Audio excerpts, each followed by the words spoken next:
मैं आपको कहानी की शुरुआत में सन 2003 में लेके चलना चाहूँगा। मुझे घूमने का शौक है, तो इसी घूमने के शौक के दौरान मैं सितंबर 2003 में मैं कन्याकुमारी गया था। एक हसीन सुबह थी और उस सुबह में मैं सनराइज़ देखने गया था बे ऑफ बंगाल में। सनराइज़ देख के मैं लौट रहा था अपने होटल में। उसी समय एक मोबाइल में एक घंटी बजी और एक मैडम की आवाज़ आई, "सर आप कहाँ हैं? आपसे मिलना है।" मेरे मोबाइल में उनका नाम सेव था। वो मैडम ने कहा कि मैडम ऑलरेडी एजेंट थी किसी डीओ के अंडर में। उन्होंने कहा कि मैं एक लड़के को एजेंट बनवाना चाहती हूँ और उसके लिए मुझे आपकी हेल्प की ज़रूरत है। मैंने कहा अरे तो मुझे क्यों आपने फ़ोन लगाया?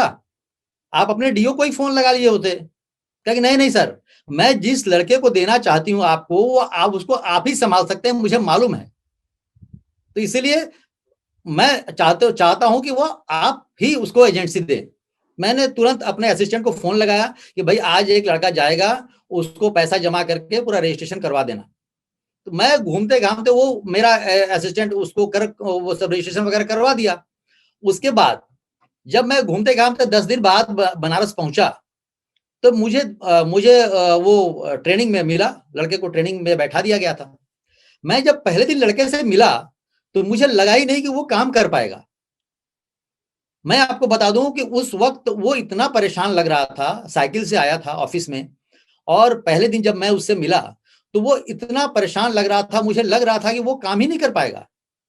लेकिन मैंने उसको मोटिवेट किया, मैंने सोचा कि चलो कोशिश करता हूँ, देखता हूँ क्या होता है, लेकिन मुझे उम्मीद नहीं थी कुछ। तो वो बहुत हैरान था, परेशान था और बहुत ज़्यादा फ्रस्ट्रेटेड था। तो मैंने मैडम को फिर फ़ोन मिलाया कि मैडम क्या बात है ये लड़का कर पाएगा? मुझे तो लग नहीं रहा कि ये काम कि कर पाएगा। कि नहीं सर, इसके अंदर पोटेंशियल बहुत है और ये कर पाएगा। आप ही इसको नर्चर कर सकते हैं।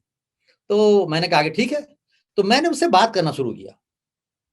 उसके घर से कोई सपोर्ट नहीं था, उसकी माँ नहीं थी, फ़ादर का कुछ ख़ास सपोर्ट था नहीं उसको। वो साइकिल से आता-जाता था, बहुत परेशान था, किराए के मकान में रहता था और बहुत ही ज़्यादा परेशान था। तो मुझे लगा कि नहीं ठीक है, उसको लेके चलता हूँ, देखता हूँ क्या होता है। तो फिर उसको धीरे-धीरे उसके अंदर एक चीज़ अच्छी थी कि वो हमारी बात को मन से सुनता था और कोशिश करता था कि हमारी बात को फ़ॉलो करे। ये उसके अंदर एक अच्छाई थी।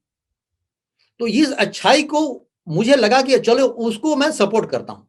तब तक मेरे पास करीब-करीब 12-15 साल का एक्सपीरियंस हो चुका था। मेरे पास अच्छे-अच्छे एजेंट्स भी आ गए थे, तो मुझे लगा कि नहीं इसको मैं कोशिश करता हूँ। ये हमारी बात सुनता है, तो चलो करता हूँ। अब उसको मैंने ट्रेनिंग देना चालू किया। थोड़ी-थोड़ी बात पे वो परेशान हो जाता था, गुस्सा आ जाता था। उसको मैंने सोचा कि देखो इतना इतना जल्दी गुस्साना नहीं चाहिए। ऐसे करो, वैसे करो। मैंने उसको बहुत तरह से उसको नर्चर किया। उसको घर में बुलाया, उसको सिखाया, तब वो धीरे-धीरे वो ग्रो करना चालू किया। अब 2007 से वो सेंचुरियन बनना चालू हुआ। एक घटना मैं बता दूँ, उसके पास साइकिल थी। मैंने कहा कि यार तुम्हारे पास कुछ फ़ास्ट व्हीकल होनी चाहिए। कहे सर मेरे पास एक चेतक है, बजाज चेतक है। वो चलता नहीं है, बहुत मुश्किल से चलता है, बहुत पुराना स्कूटर है। सर मैं कैसे क्या करूँ? तो उसके पास एक पुरानी पॉलिसी थी। हमने कहा कि तुम्हारे पास पॉलिसी है, उस पे लोन ले लो। उसको लोन दिलवाया और लोन दिलवा के एक बाइक खरीदवाया। बाकी का फाइनेंस करवा के और लोन से उसका डाउन पेमेंट करवा के एक बाइक खरीदवाया। उसी समय से उसका टर्निंग पॉइंट चालू हो गया। बाइक खरीदते ही वो मूवमेंट करने लगा और वो चलने लगा पूरा। और चलते-चलते उन्होंने उसके अंदर एक जुनून था कि कैसे काम किया जाए और हमारी बात वो मानता था। कमियाँ थी उसके अंदर, उसको गुस्सा जल्दी आता था, फ्रस्ट्रेशन भी आ जाता था, लेकिन हमारी बात वो मानने के कारण वो हमसे चूँकि संपर्क में रहता था, तो उसका गुस्सा, उसका फ्रस्ट्रेशन मैं धीरे-धीरे दबाता चला गया और वो ग्रो करता चला गया। और आज की डेट में बताऊँ, आज की डेट में वो सेंचुरियन भी है, वो एमडीआरटी एजेंट भी है, उसके पास एक डुप्लेक्स बंगलो भी है। उसने एक डुप्लेक्स खरीदा है एलआईसी के पैसे से, जिसको ₹150 देने में दिक्कत हो रही थी।